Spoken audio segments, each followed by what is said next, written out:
Salutations, shooters and sippers. Nate and Morgan back with another weekly whiskey wrap-up, Liquor on the Rock. Happy New Year, everybody. 2019, baby. Another fine year of tracking down good liquor to have fun with. Oh, it's been a good one. And it's a good one today. Today we are doing a real nice little Pendleton review. So welcome to the world of Canadian whiskeys, even though it comes from Pendleton, Hood River, Oregon. So it's still Canadian. Yeah, tell them about that, because the bottle says Hood River. But it says product of Canada. Yes. So Pendleton, in this case, gets their distillate from a distillery in Canada. Unfortunately, I cannot find any information as to which one. But then they bring it down to Oregon and cut it from barrel strength with water from Hood River. So that's why that's. Now, Canadian whiskey is an interesting one. Most of us kind of equate Canadian whiskeys with like Crown Royal or Black Velvet or what have you. You know, relatively cheaper options. That being said, though, they do make some nice stuff. Canadian whiskey's made a little differently than we're used to, like in America with bourbons. In their case, they like to distill each part of the bourbon or whiskey separately. So, say your whiskey contains corn and some barley and some rye. Rather than mixing it all in together, distilling it out, and boom, you've got your whiskey. They'll distill the corn portion, then the barley portion, and then the rye portion. Age it, then blend it back together to get the flavor they're looking for. It's intense. Why do they do that? Well, the argument is, a lot of it is that some like char levels of barrels are better for certain alcohols. So like corn would react better to something with a heavier char because it smooths it out, whereas rye, maybe not so much, just don't want to lose the flavor of the rye there. Okay. But there are, of course, exceptions to that rule, but that's the general practice. Okay. And all right. So we're looking at a couple different releases from Pendleton. We've got the original, the normal. We've got the Midnight, which is aged, brandy casks? Yeah, American brandy. I also cannot find which brandy, but I took a sniff of it and a little bit of a taste earlier, and I would suspect, since it's American brandy and they do a lot of it, they're probably coming from like Corbel or Liards, I don't know how to pronounce it. Okay. Then we've got the Pendleton Director's Reserve, 20-year aged. Yeah, it comes with a nifty little leather wrap on it. A fine sheath. That gets released with the Pendleton Roundup, the big rodeo down there. There is zero to no information I can find on this beyond the fact that it's 20 years old. Don't know what they've done to it. Interesting. The only thing I can think of, it's just their standard Pendleton blend that they've let sit for 20 years. Sure.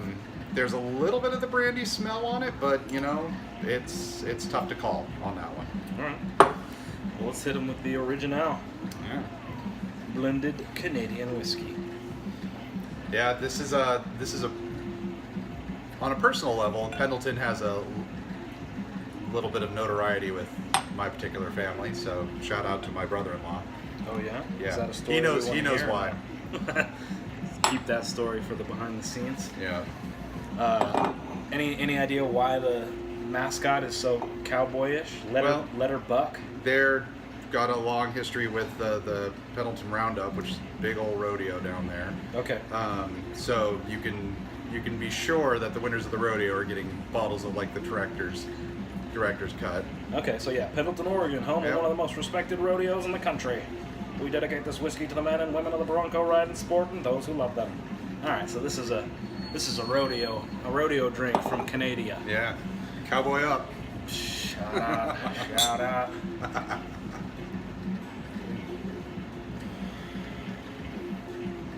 Canadian whiskeys are generally characterized as being pretty smooth drinkers, which a lot of times that's why they're used for cocktail mixes, because there's nothing too crazy about them. Pretty smooth. There's a little bit of like heavy like fusel alcohols, or the volatile alcohols in the smell.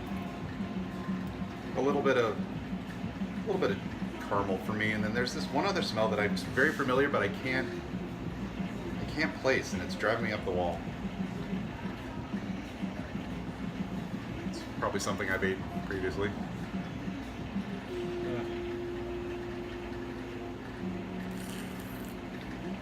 Maybe a little water around you out.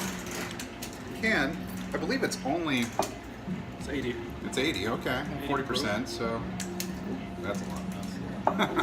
Maybe you'll get the smell now. Yeah, right?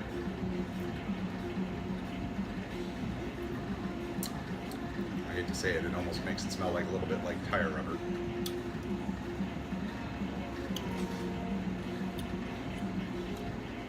But Pendleton's a smooth drinker. Prices are generally pretty decent for the standard. Usually you can find that low 30s, easy. Okay.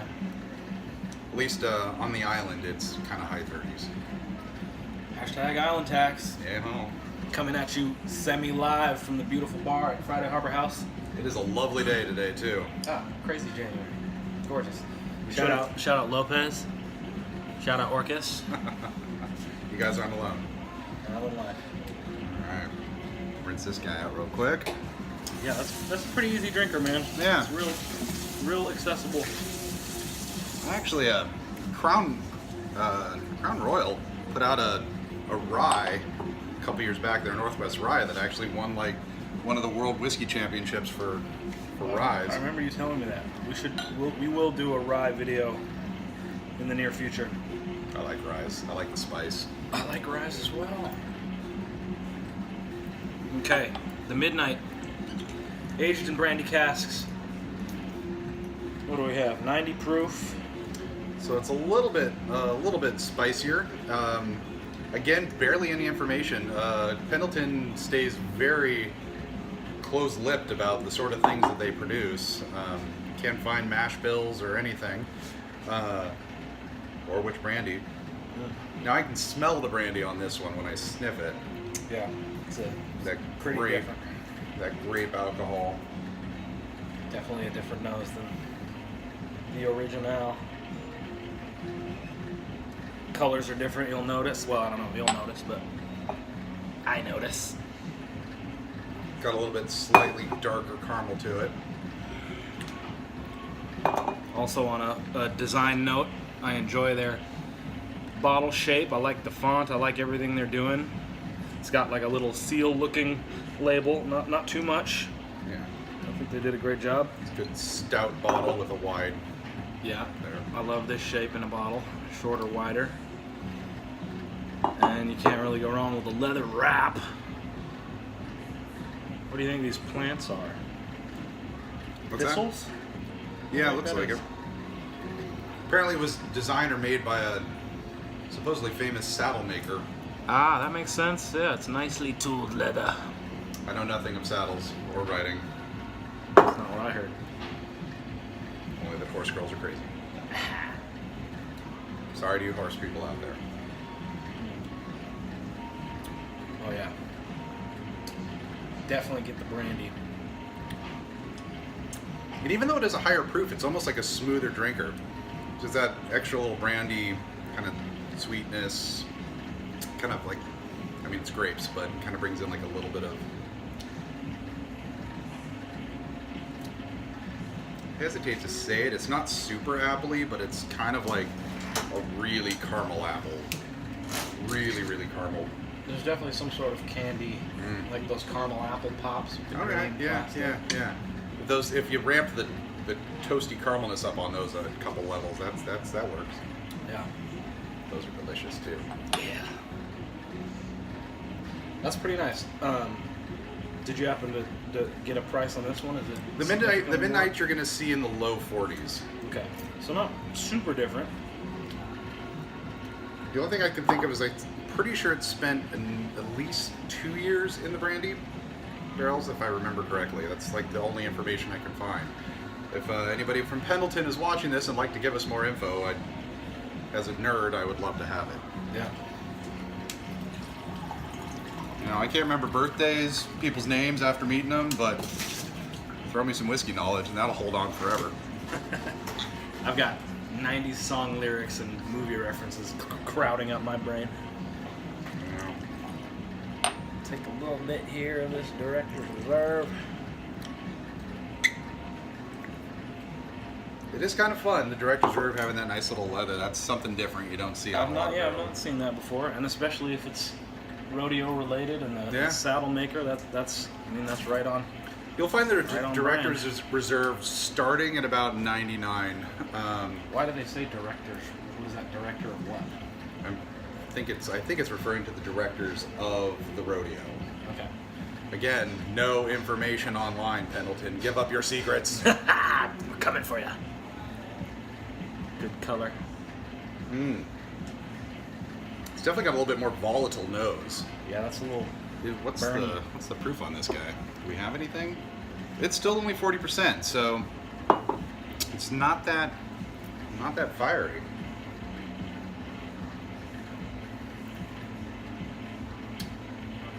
I have a feeling it probably touched the brandy barrels as well, but it's hard to say. It's definitely got a thicker, kind of more viscous mouthfeel. Maybe is that more just the wood, the aging for that long? Yeah, definitely. That's usually longer you age things, the more like vanillins and things come out of the wood and all the oils and whatnot. Yeah, it's kind of a nice oily. Whiskey has legs too, just like wine. You can check the legs of your whiskey. I mean, that is a nice sipper. It's pretty good. It's got that oak barrel char. It smells a little bit like the Midnight, the brandy on the nose, but I'm not getting it in the flavor as much. So I have a feeling, honestly, that this is their standard Pendleton that's sat in the barrel quite a bit longer. And you know, for a 20-year something, $100 isn't that bad by comparison. You see, like the 20-year-old scotches; those are going for plus 200s, 300s, things like that. Yeah. But yeah, shout out Costco. I saw this.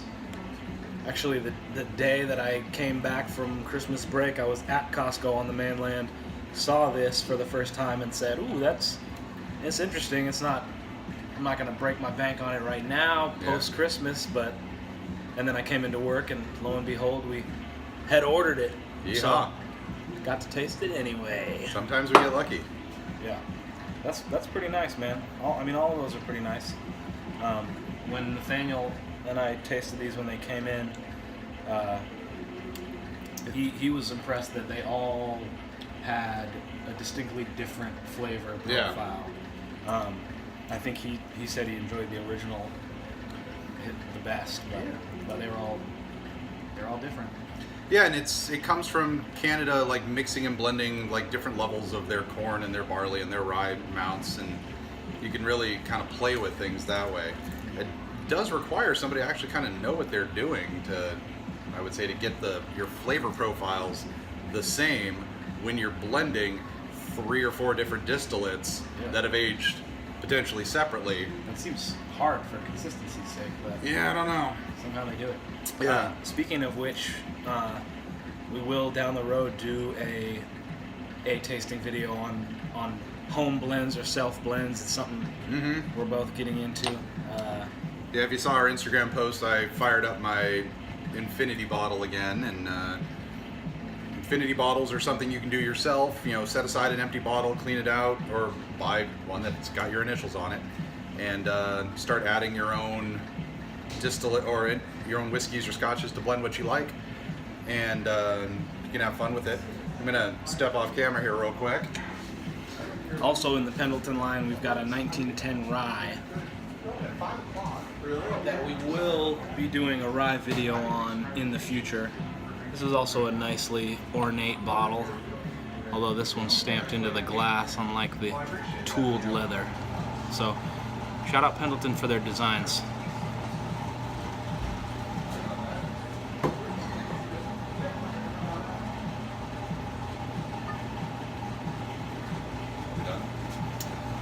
Yeah, I think that can wrap up our Pendleton review. So we're still running, so yeah.